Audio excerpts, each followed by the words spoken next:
Have you found surprising ways in which AI has been used, or you think there are new ways that AI will be used in 2025? Today, I think it's all about personalization. And that's where this whole AI impact is also coming in. And if you see this, wherever there is consumerization, you would see the adoption of technology only going up the value chain.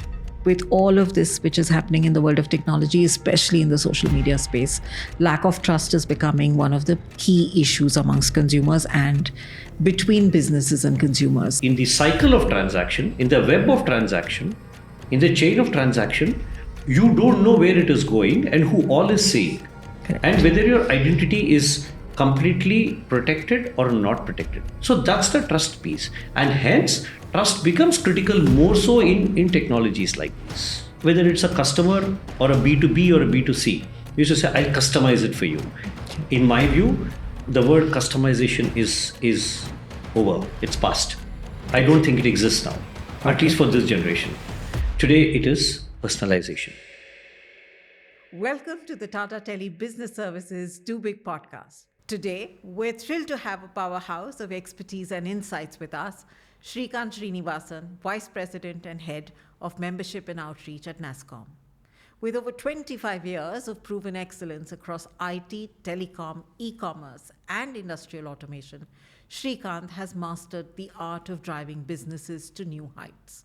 From building robust customer relations to steering profitability through innovative strategies, his career is a masterclass in making big things happen. A specialist in strategic planning, partner management, and business fulfillment, he's all about turning vision into reality. In this episode, we will dive into a wrap-up of 2024, explore game-changing trends for 2025, and hear Srikanth's Do Big mantra for businesses aiming to excel.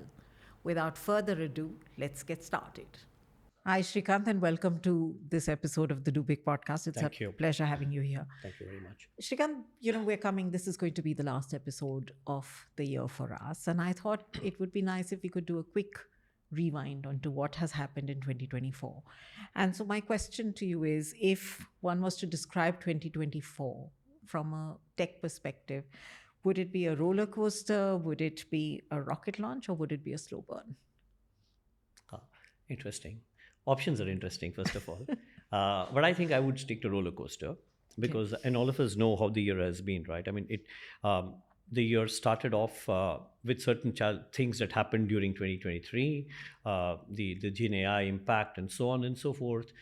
Industry was trying to kind of, grapple with some of it, trying to embrace some of it. Some did, some didn't. Some are still trying to. The industry and even the overall geopolitical of the world, there have been too many changes that we have seen. So I would call it a roller coaster, but I would definitely see a lot of light at the end of the tunnel. And is Gen I that one innovation which tells the world the future is here? Or do you think there are other innovations which are happening quietly on the side, which are more likely to tell us that the future is here? I would believe that there's much more than this one Gen AI that's happening around us, especially in terms of technology. Yes, it's probably caught on because of one reason, that it was very easily accessible, more seeable. People could see it all over. People like you and me could also experiment with it, and hence probably it's caught on more.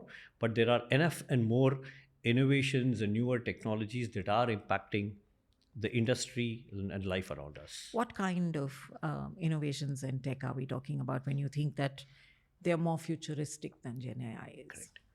See, when I say AI, I would want to call this holistically as AI. Gen AI is just a piece of it.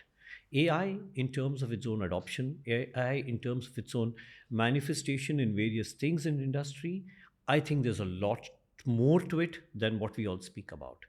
I mean, not just the AI that you and I use on our small handheld devices, nor what people are using in their own operations and implementations in the organization. It's way beyond that. That's one. But again, other technologies today, you are seeing a lot of things like quantum catching up. The multifarious uses of quantum that's catching up.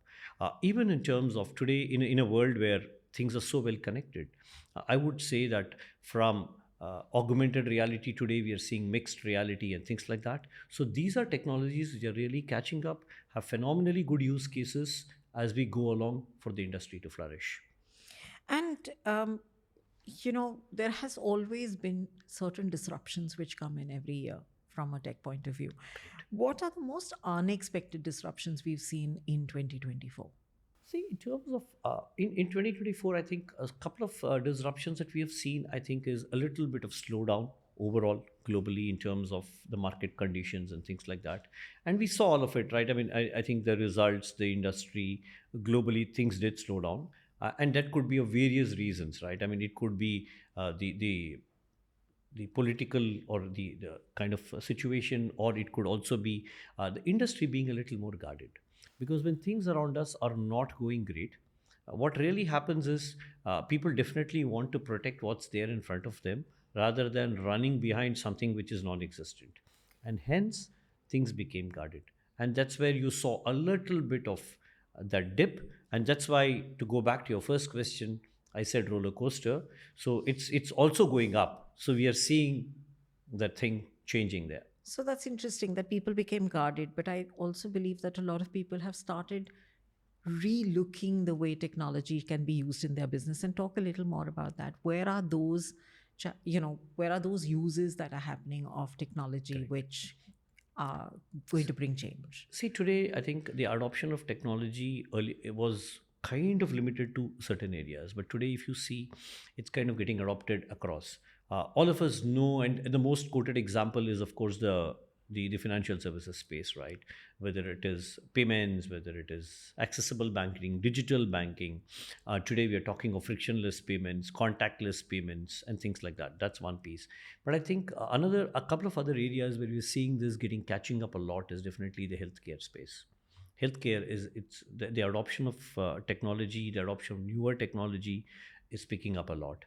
Uh, and now in the post-COVID world, I think even areas like hospitality and travel tourism is picking up. I think with people call it revenge tourism or revenge travel today, but eventually I think it's happening, and we see it all around us. So a lot of technology is going into that space. More importantly, and I think this is very important today, I think it's all about personalization. And that's where this whole AI impact is also coming in. There's a lot of data around us. Uh, Service providers and products want to be extra nice to that customer or client, and hence personalization matters. That's where the technology, and if you see this, wherever there is consumerization, you would see the adoption of technology only going up the value chain. Shrikant, we spoke about the the year that has gone by. Let's jump a little bit into the 2025 playbook.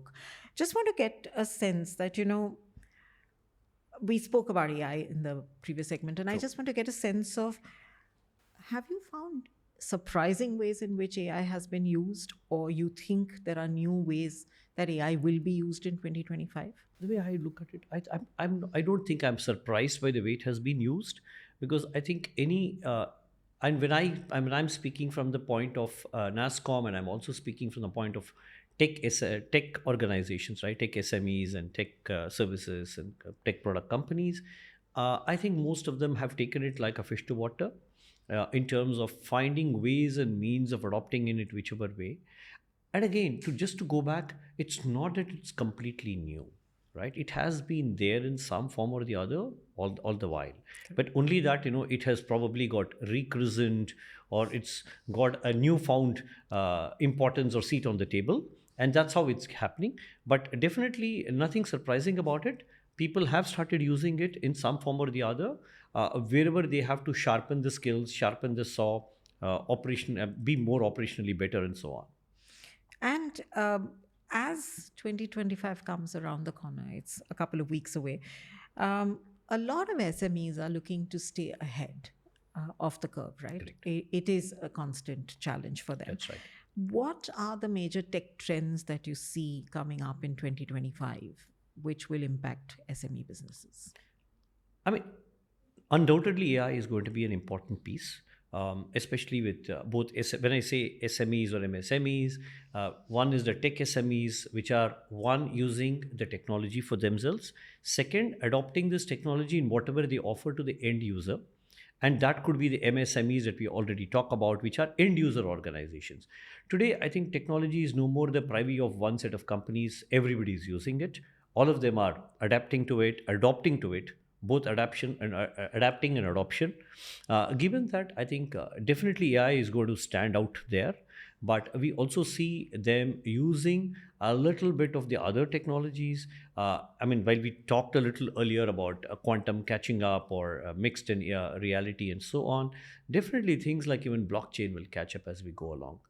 Given the reason that it is also a fail-safe kind of a platform, right? I mean, it's a very meshed architecture. It's an architecture where there's a lot of cross check built in, and today trust becomes an issue, especially in certain kinds of transactions, financial and so on. So these are things that will definitely catch on. So the and different and organizations, even SMEs, are investing time, effort, money in adapting to some of these. So it's very interesting because AI, as I recall it, has been in conversation for the last couple of years. But it took a Gen AI to create the tipping point on the acceptance of AI. Correct. Similarly is the case with blockchain, right? Everybody's heard of blockchain, kept knowing about it, reading about it, but always in the context of cryptocurrency and not really Correct. beyond that. Correct. Where do you see a tipping point on blockchain coming in for it to become mainstream like AI has? Or will it never become mainstream like AI? It might. I mean, I don't know. I mean, I don't think I can predict this, but definitely I can tell you that given that as an architecture, it's built in such a way that it's a very connected architecture. It's an architecture which can cross check.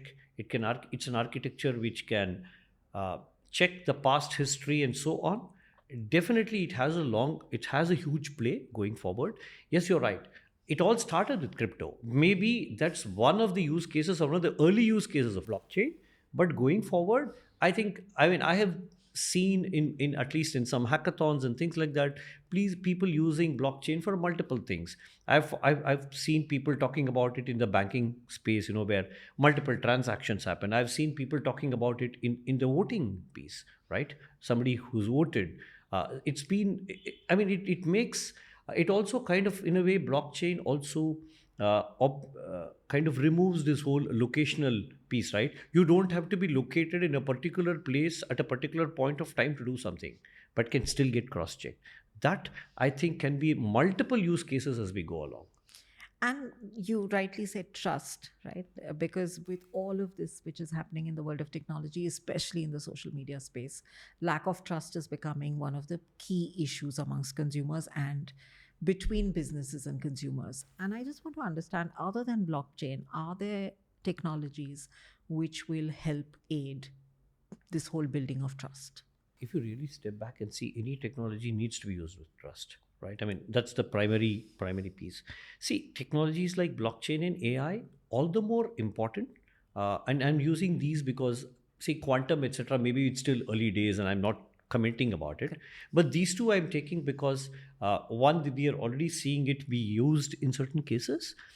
Trust becomes critical because it is also capturing a lot of data, knowingly and unknowingly. When I'm saying knowingly and unknowingly, you are putting some data there knowingly, but in the cycle of transaction, in the web of transaction, in the chain of transaction, you don't know where it is going and who all is saying, Correct. and whether your identity is completely protected or not protected. So that's the trust piece, and hence trust becomes critical more so in technologies like these. Okay, so switching gears from technologies which are used by businesses for themselves to a little bit on the consumer facing side, what shifts in consumer behavior are you likely to see? Are we likely to see in 2025? And how, there was this whole millennials and the digital natives, etc. But now we have Gen Z and Gen Alpha, completely different breed. Yeah. Just want to understand, how is this whole play going to happen with this shift in the younger ones who are way ahead of the curve when it comes to using technology for their benefit? First of all, I think we have to grapple with all of that every day, right? Each one of us will have to grapple that with every day in our lives. I think what Gen Zs must be in their 20s, mid late 20s, Yes. and the alphas would still be in teens, Yes. and probably the ones that will. So the Gen Zs are just entering the workforce, are already been there for a couple of years, and the alphas are the one who will come in the next few years, right? I mean, they are probably entering college and things like that. First and foremost is, I think, uh, couple of things. If you look at the behavior pattern, first is the span of attention is very low, right? I mean, the span of attention, if the span of attention for some of us were like 1 hour, for them it's a few minutes, and it's only reducing. And this party is going to become bigger with the beta going to join them in another 10 years, Correct. right? I mean, it's only going to become bigger, and probably, I don't know, better or worse, but only time will tell. Now, the second is, apart from the span of attention, the second piece is, uh, because of span of attention and the quick and the need for a quick response, personalization becomes very key. I mean, earlier we used to talk of customization, right? Whether it's a customer or a B2B or a B2C, we used to say, I'll customize it for you. In my view, the word customization is over. It's past. I don't think it exists now, at least for this generation. Today it is personalization. Okay. Now, in personalization, we talked of things like ultra personalization. We talked of micro personalization.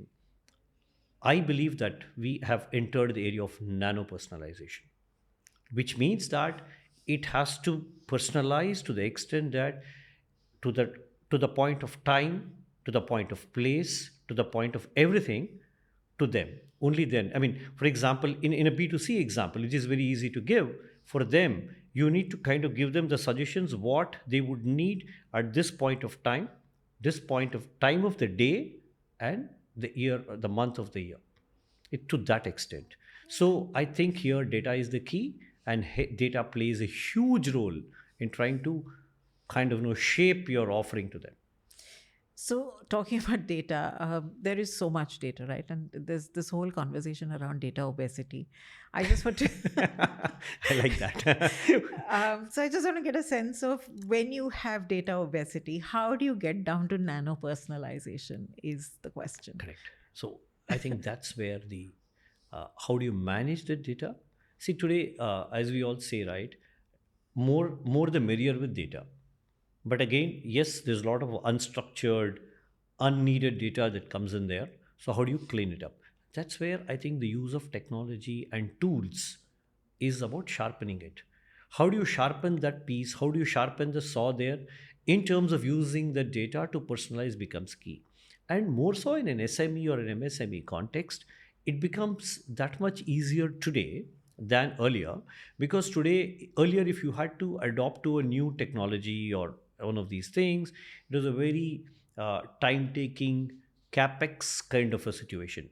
Today, thanks to cloud, thanks to everything available on the fly, it is a very opex kind of a model. Today is a model where, you can go try it, use the tool, sharpen it, or, just keep moving.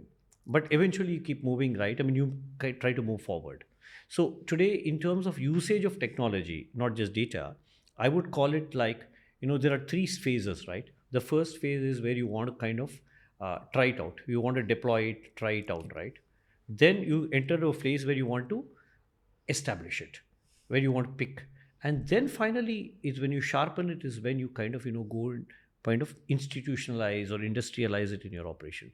But today, usage of data across all of it becomes very critical to personalize and give very sharp options to your consumer. That's really interesting. And will all of this data and all of this technology have an impact on certain sectors more than the others, or certain markets more than the others in 2025? Yes and no.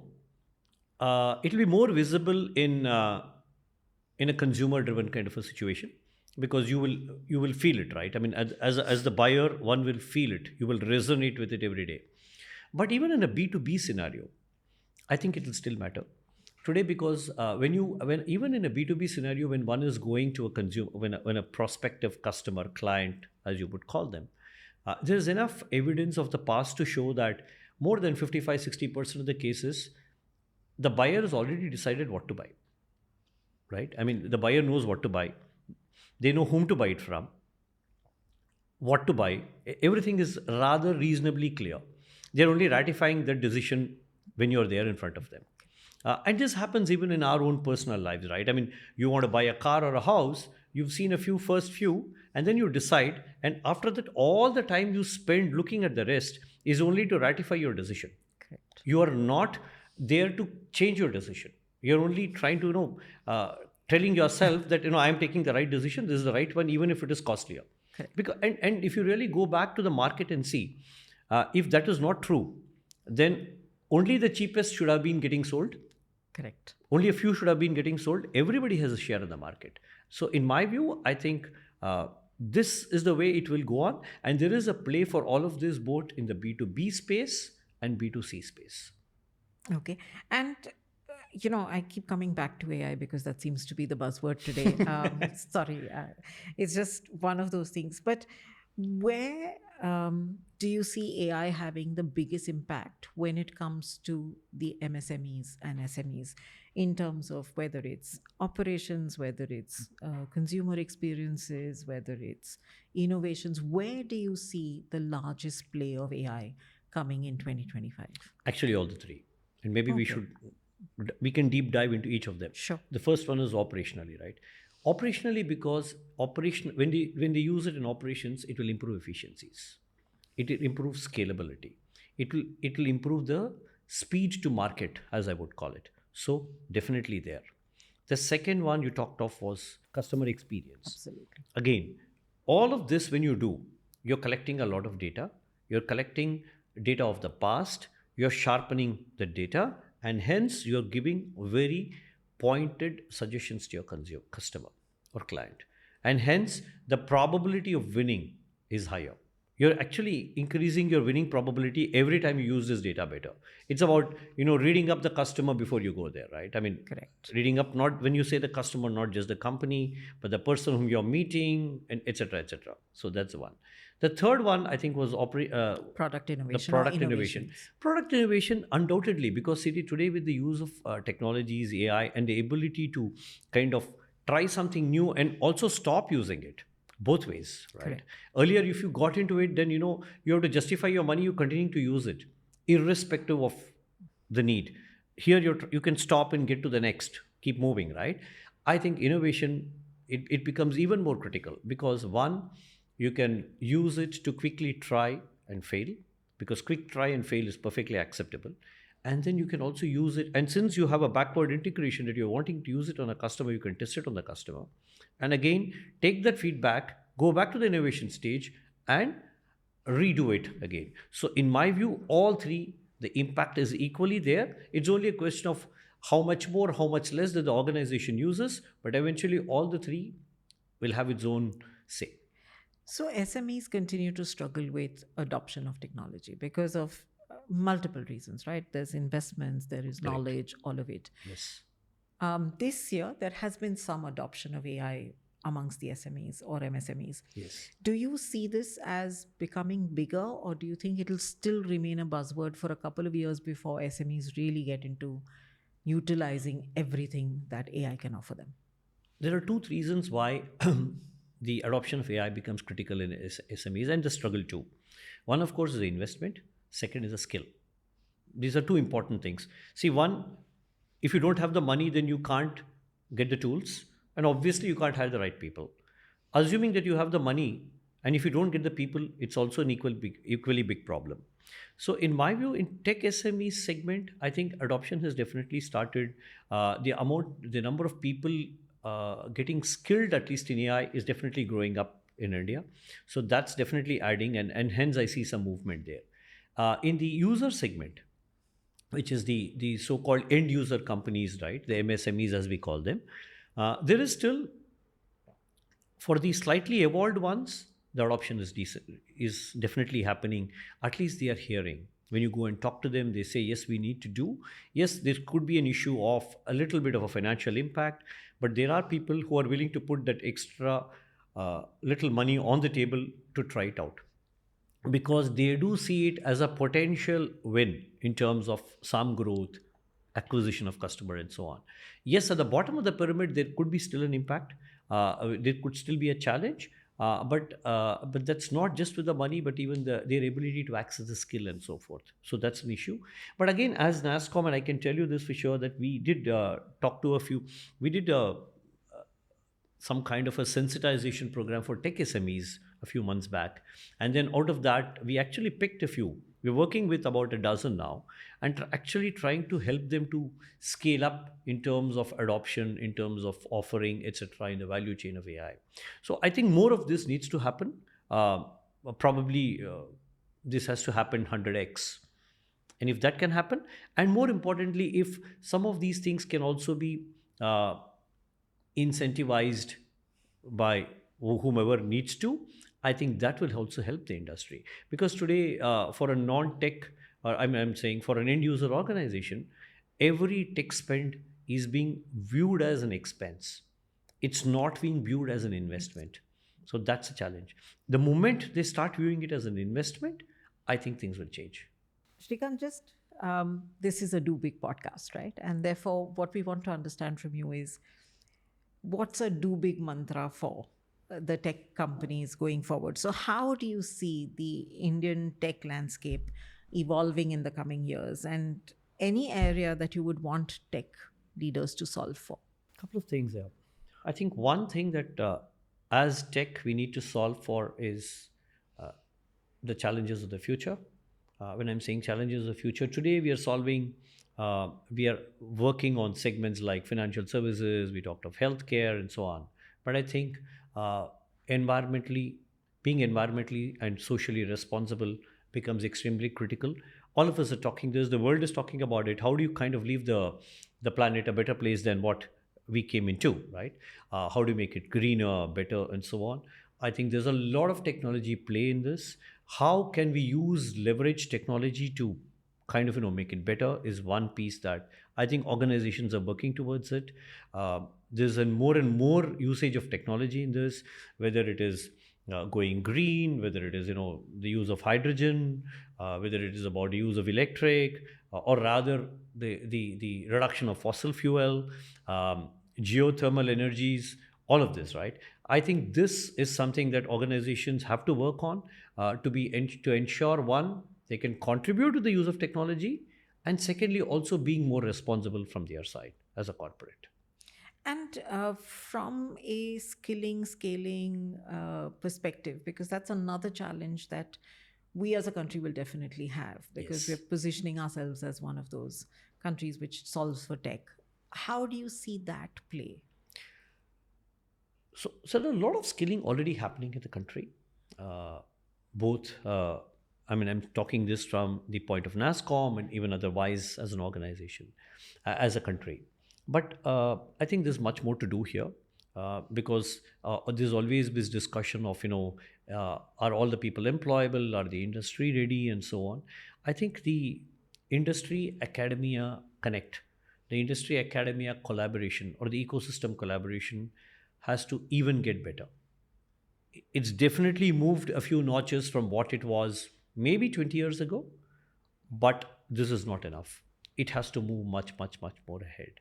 But today, the good part of the whole thing is we are seeing, earlier it used to see only the large part of the industry, the larger organizations kind of doing all this. But today you get to see even the smaller organizations, the SMEs, wanting to do this so-called academia collaboration. And as NASCOM, we actually do this, right? I mean, we do something called as a C3 program, a corporate campus corporate connect program, where well, students do learn in the colleges. They go through various online modules. We have our own Future Skills Prime as a platform where students can learn on the move. It's also kind of appended with some kind of classroom training by the industry. So the industry leaders go on the weekends, take classes. They are not adjunct faculty per se, but they are people who go train the students. For example, in the weekdays, if the students learnt Java, right? Java, that's the more theoretical form of Java, right? Or web technologies. These people go and tell them how to use it in a practical sense, right? Give them some use cases, give them some projects. So this has started. This has actually been happening the last couple of years, and I see more of this happening.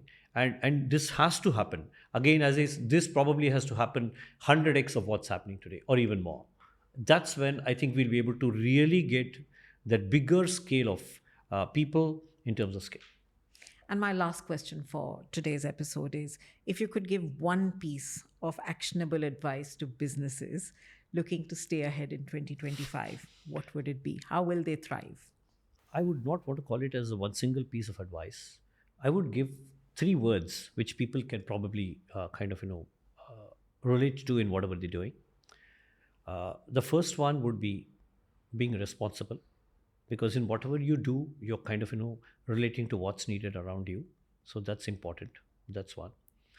Second one is embrace technology as it comes, instead of trying to look at it as a threat or an opportunity. Obviously, everything that comes will have its own headwind and tailwind, but embrace technology and play to your strength. You need not, everybody need not use everything, but play to your strength is important. So, being responsible, definitely embrace. And the third one is focus on customer experience. That's very, very important. If people can I bucketize whatever they do in being responsible, in embracing it and focusing, I guess that probably could lead them to a better future. Thank you so much for that, Shrikant. That was our last episode Thank you. of the year. And we hope you've taken as many insights as I have out of this episode today. Thank Thank you you, very much. Shrikant. Thank you. Thank you. It's great to be on this platform. Thank you.